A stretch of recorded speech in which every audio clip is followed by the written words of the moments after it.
I just want to thank everyone for embarking on this mythic quest down to Baja, and Adam and Amanda for bringing us down here to celebrate with them this weekend. Also, special shout out to Kathy for lifting the 2-year ban where Adam and I weren't allowed to hang out after the incident. If you know, you know. Yeah, and a round of applause for Adam and Amanda's parents for raising these incredible humans. And keep it going for everyone here in weaving the web that converged into this moment we are all fortunate enough to experience here tonight. I mean, just looking around, this is probably the best looking group of people in the dopest venue I've ever seen. I just want everyone to take a moment to really soak it in. The shit is finally happening. Our favorite couple is officially official. I am beyond stoked for you guys. For those of you who don't know who I am, I'm Josh, Adam's best man. To say Adam and I go way back is literally an understatement. I mean, we met on the first day of kindergarten and immediately became homies. After that, you know, we introduced our brothers to each other. And then our moms became friends, and now, most years, we have an annual mother-sons brunch featuring Christina. But hey, I don't want to get caught up in the details. I mean, yeah, like, where am I? Yeah. I don't want to get caught up in the details tonight, so we can just settle this on the basketball court. But just kind of wait until you guys get a little bit older, so Jay's legs cramp up, and then we win by default. So I'm playing that long game, just like Adam, waiting like 8 years to propose.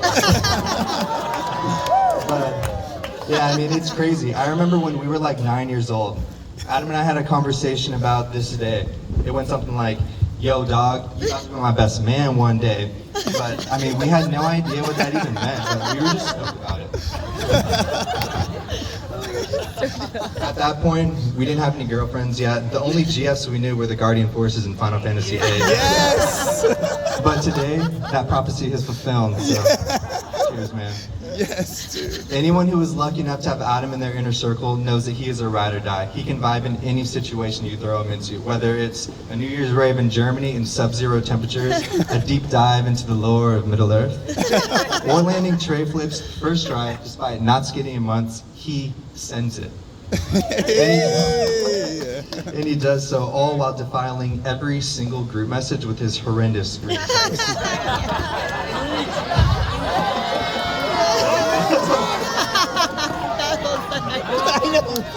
It doesn't matter if you met Adam while he was the front man in his band Ill Advised with his long ass hair, basically the reincarnation of Kurt Cobain.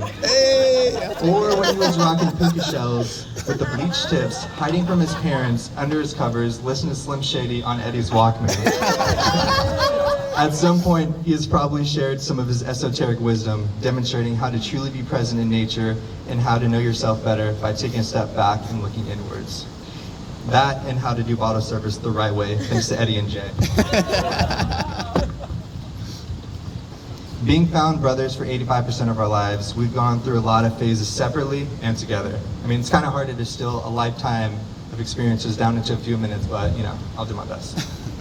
Back when we were kids, we would spend the night at each other's houses, and I mean, yeah, like we were having fun. We had a very strict itinerary. I mean, we were on the clock. After a lesson in how to disarm our foes from Yoshi, the foreign exchange,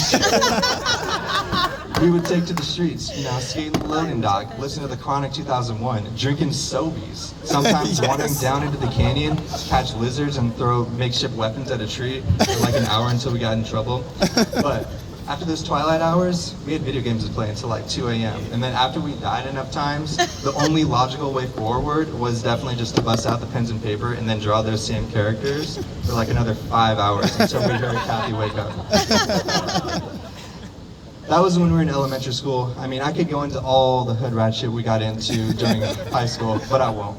I'm not going to talk about how we chugged an entire bottle of dry vermouth and took a joyride in some stolen golf carts at La Mirage. I mean, it was gnarly, but that was literally the only alcohol we could find at the time. I won't mention that we started a company like Prestige Worldwide called Gravija. And yes, we did record a song, but unfortunately it's too thug to reveal to the public today. And I'm definitely not going to talk about when we consumed some forbidden flowers that made us communicate with dimensions adjacent to our own twice, and also at La Mirage. Again, Kathy, thank you for letting Adam and I kick it after that.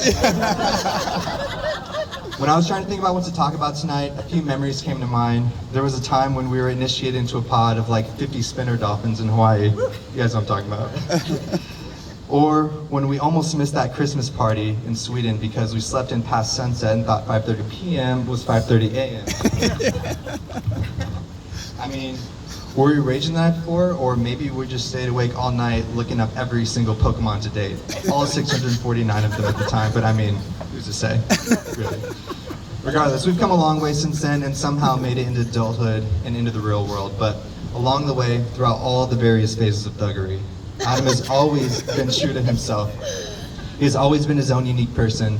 He knows himself and he knows how to be a true friend. He will always show up for you when you need him, even though he's always doing the most. But last thing I'm gonna say about Adam is I definitely wouldn't be the person I am today without him pushing me to get out of my comfort zone, whether that's trying something a few more times until I stick the landing, or how to vibe with my surroundings so I can spot the curious woodland critters in the tree, or the octopus hiding in the tide pools. I'm sure most of you can say that in one way or another, that Adam has shown you how to be the best version of yourself. I mean, even Amir, who was definitely not a salesman, could understand that. And the Bay Boys know what I mean, right? But enough about Adam. The real gem tonight is Amanda. Welcome to the family, homie. Not only does Amanda keep Adam in check, but she keeps him young, and by extension, she keeps me young too, with her annual yacht parties and mansion birthday extravaganzas. If you know Amanda, you know she is always down for a good time, and just like Adam, you can throw her in any situation and she will get things turned. Whether she's hustling at work, throwing back shots of straight vodka, or freestyling about crypto and blockchains while hosting a cabin party in the woods, she exhibits ultimate thug behavior. And if you're looking for a ride or die, she is it.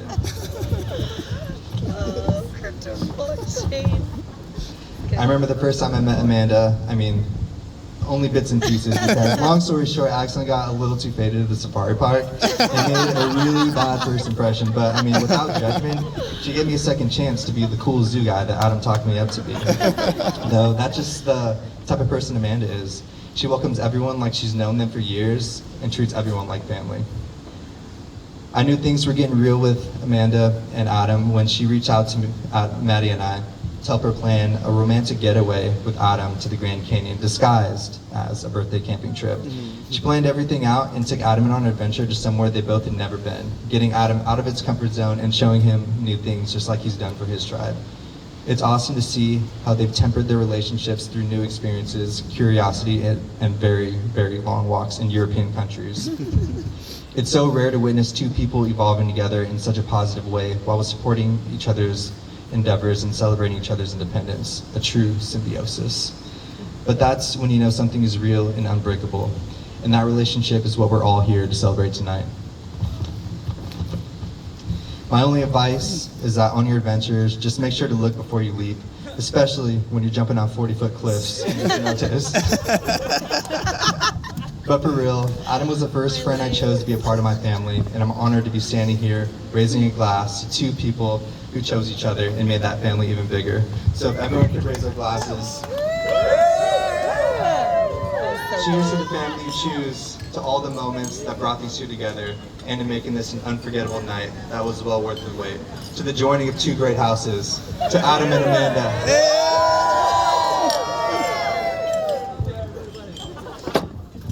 Oh, that was so good. That was so good. Oh my god.